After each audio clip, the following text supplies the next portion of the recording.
Yo, man, let's get you to Metro Bowman That's aka Mr. Nappy Hair Boy. Look, today's video, y'all, look, we got the great Brent, who was the secret spy for Russia. Hey, man, let's get into it. Let's get into it.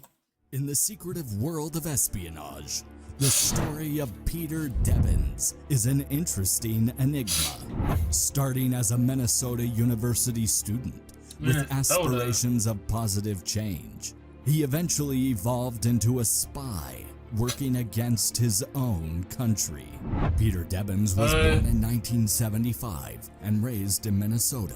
Despite his Midwestern birth, Debbins developed an interest in Russia, partly due to his mother's heritage. I mean, that makes sense, though. Sometimes whatever your heritage is, you wanna like go into that, see what it's about. Feel me? Dang. So he worked against us, like he worked against the USA. Debbins' mom was actually born in the Soviet Union, and he couldn't resist his grandma's fascinating stories about life back in the day. So he decided to dive into international relations and the Russian language, all in a bid to get in touch with his family's roots. In 1996, he went to Russia as part of a study abroad program, like many students do. The GRU, Russia's military intelligence, noticed him but didn't put in much effort to recruit or handle him in the early years of their connection. Debbins decided to go for a career in the US military, and he joined the University of Minnesota's Reserve Officers Training Corps. After that, things got more interesting. During one of his study trips to Western Russia, he fell in love and in no time got engaged to a Russian woman who happened to be the daughter of a Russian Air Force colonel. Amid the Now, do you see how coincident that is? I feel like he knew about the reason why he was probably talking to that Russian girl. I feel like he knew about that. I feel like come on. There's no way he just find a Russian girl and then saying U.S. You know what I'm saying, officer type stuff. Like he probably knew who her father was. Probably the one thing is some people actually do their homework and they know. For me, they're just. Hey man, I'm just saying. Sometimes they know for real. Sometimes they know for real, man. The backdrop of the Cold War, Debbins found himself in the crosshairs of Moscow's military intelligence. They opted to assess the allegiances of this 21-year-old American who was romantically involved with a Russian. The GRU extended an invitation to Debbins for a meeting, which unfolded as an enjoyable dinner and drinks at a hotel. Later on, they offered some gifts in exchange for US defense secrets, a bottle of cognac, a grand in cash, and even a full Russian military uniform. If Debbins ever found himself in a pinch and needed to reach his handlers urgently, all he had to do was to send a postcard under his new code name, which was Ikar Lesnikov, along with the message Happy Victory Day or Happy Mother's Day. He couldn't resist the allure of the GRU's attention, and on a later trip to see his fiancée, he made things official by signing a written promise to serve Russia under his secret name and proudly called himself. Hold on, so I want to know why he, you know what I'm saying, did that. Oh, the green. Oh, I'm so dumb. It's the green. My apologies, y'all. I'm so stupid. I thought it was a great. It's the green. Oh my gosh. I need. Man. Faithful son of Russia. For whatever motivations drove him, Debbins had become a secret asset for the Kremlin, a covert operative, ready to infiltrate deep into the heart of American society. Fast forward to 1999. Debbins had tied the knot and was serving as a U.S. Army lieutenant stationed in South Korea. He was feeding Russia information about his mission, his unit size, and their gear. He was feeding information to Russia? So he was like a double agent. That's crazy.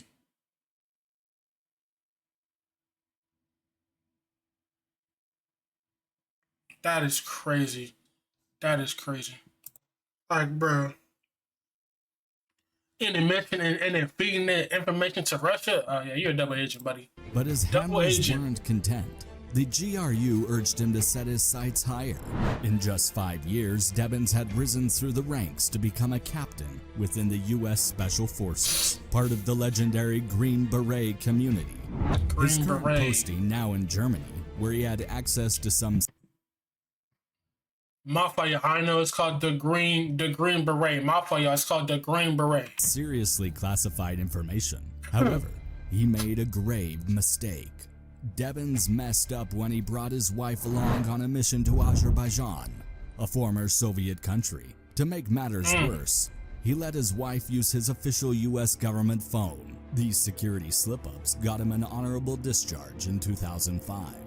Fuming over how his military career had gone sour, Debbins spilled the beans to the Russian intelligence about what the Green Berets were up to in Europe. He not only spilled operational secrets, but also dished out names, pointing out special ops soldiers who had useful info and those who might be on Russia's side. This betrayal left his US comrades in disbelief.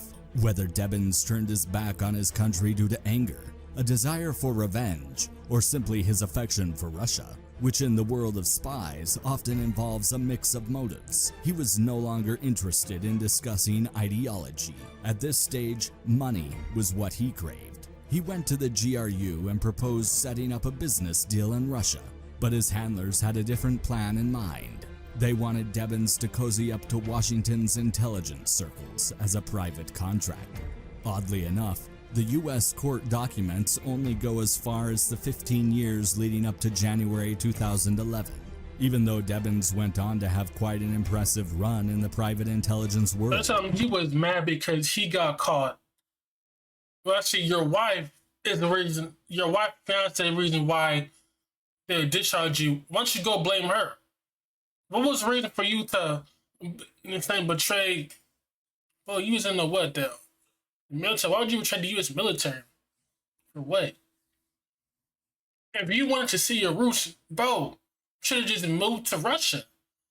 What's the point of playing both sides? I don't get it. He had top secret clearance from at least 2014 to 2019. He always made sure he was in a prime position to offer first-hand knowledge on a wide range of subjects, from signals intelligence and chemical and biological weapons to nuclear weapons. He spent 4 years as a defense contractor, where he was involved in developing a cyber platform for Army counterintelligence. Along the way, he also worked as an analyst at the National Security Agency, shared insights on Russia through lectures, and eventually became a specialist in hybrid warfare, a strategy that blends conventional military tactics with sneaky tactics, like spreading fake news.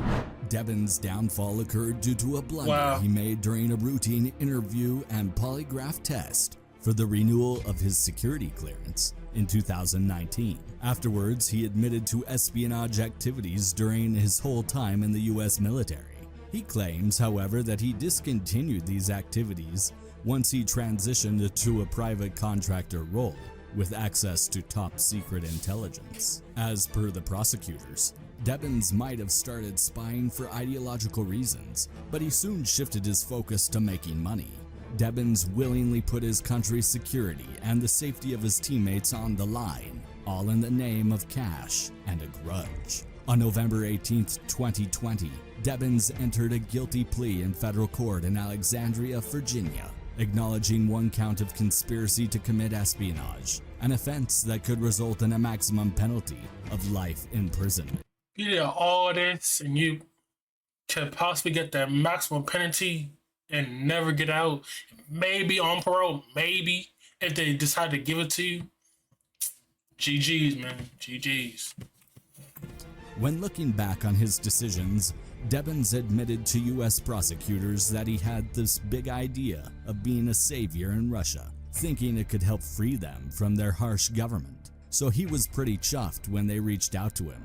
In May 2021, Debbins found himself sentenced to over 15 years in prison after a 25-year journey that encompassed being a Green Beret officer, a private contractor, and Kremlin spy with a hand in shaping US security. But let us know what you think. 15 years. That's not enough, but it is what it is. Y'all know what y'all think down below, man. We are out.